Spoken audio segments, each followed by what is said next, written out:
Hindi na alam ni Bam Adebayo ang gagawin para makaalis lang sa number 8 spot ang Miami Heat dito sa East. Kung si Patrick Beverley ang tinatawag na play-in champ, ang Miami naman ang play-in contender. 3 sunod ng taon na dumaan ang Miami Heat sa play-ins at tanging sila lang yung team na umabot ng finals na dumaan din ng play-ins. Ito na ang possible na pang-4 na taon na nasa play-ins ang Miami na hindi sila makalusot papasok ng number 6 pagdating sa standing. Imbes na maging open ng East dahil 3 teams ang tiningnan na wala na sa contention bago mag-start ang season, andito yung Pacers, Boston at Philadelphia. Kaso umangat naman yung Raptors, Detroit at ang Boston steady pa rin. Ang Philadelphia nakabalik pa sa contention dahil kay Maxey at kay Edgecombe. Kaya sinabing wala na sa contention ang Philadelphia bago magsimula ang season dahil injured si Paul George lalo na si Joel Embiid. Hindi pa nga alam nun kung makakapaglaro siya this season pero naibalik naman kahit kalahati.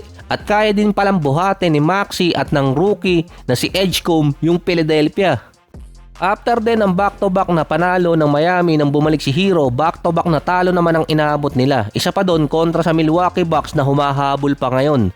Injury season din para kay Hero, 15 games pa lang ang nalalaro niya at hindi rin maganda yung winning rate. Sinundan din na nai-injured si Andrew Wiggins tapos si Norman Powell na meron naman ngayong groin injury. Kahit si Coach Erik Spoelstra nagtataka na kung anong klaseng injury yun dahil naka day-to-day status na si Powell. Ang Miami sa start ng season maganda ang run nila. Sila yung number 1 na offensive team kasi binago ng Miami yung kanilang mga plays. Pabilisan na ng pace. Pero tung tumagal nakuha na ng mga teams kung paano pigilan ang Miami. Base din kay Adebayo, bilang lang yung plays na ginagawa nila. Halos paulit-ulit at naging stagnant ang offense ng Miami. Ginaya kasi nila yung offensive style ng Memphis dati. Ang pinagkaiba kasi noon meron silang Ja Morant na nakaka-break sa loob ng paint. Kaya nag-iiba pa rin yung face nitong Memphis. Yun ang hindi magawa dito sa Miami Heat. Kaya nga sila nagkaroon ng interest kay Ja Morant dati para mai-insert sa offensive style ng Miami na ginagamit nila. Fast pace yung ginagamit pero hindi fast pace yung mga guards nila. Kaya nakakahabol yung iba mga teams. Top 5 pa naman ang Miami pagdating sa defense pero number 15 sila pagdating sa offense dahil naging stagnant na. Ang Miami rin ang may pinakamarami na gamit na starting unit combination.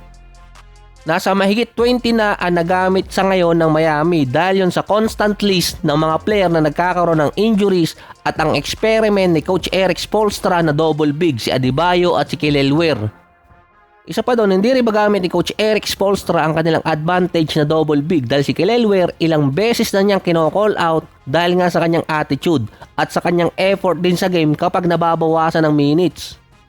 Kaya yung play-in tournament dito sa East tinatawag nilang Miami Heat Invitational. Isa pa doon, malaking bagay na nawala sa kanila si Jimmy Butler. Kasi dati kahit anong rank nila sa standing dito sa East, kinakatakutan pa rin yung Miami Heat. Pero since mawala si Butler, nawala yung killer instinct.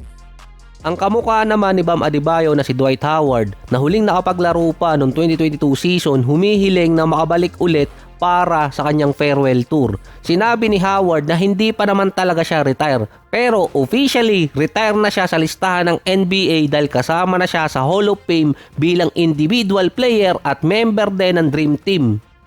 Si Dwight Howard nasa 40 years old na. Dati gusto niyang bumalik talaga sa NBA para magkaroon ng farewell tour. Bigla siyang nilagay bilang candidate sa Hall of Fame kahit hindi pa officially nag-declare ng retirement. Na si Howard ang masasabing isa sa mga player na na-blackball katulad lang din ni DeMarcus Cousins at mukhang hindi rin matutupad yung hiling ni Howard na makabalik at magkaroon ng farewell tour dahil dikdikan din ngayon ang list ng mga final roster ng mga NBA team.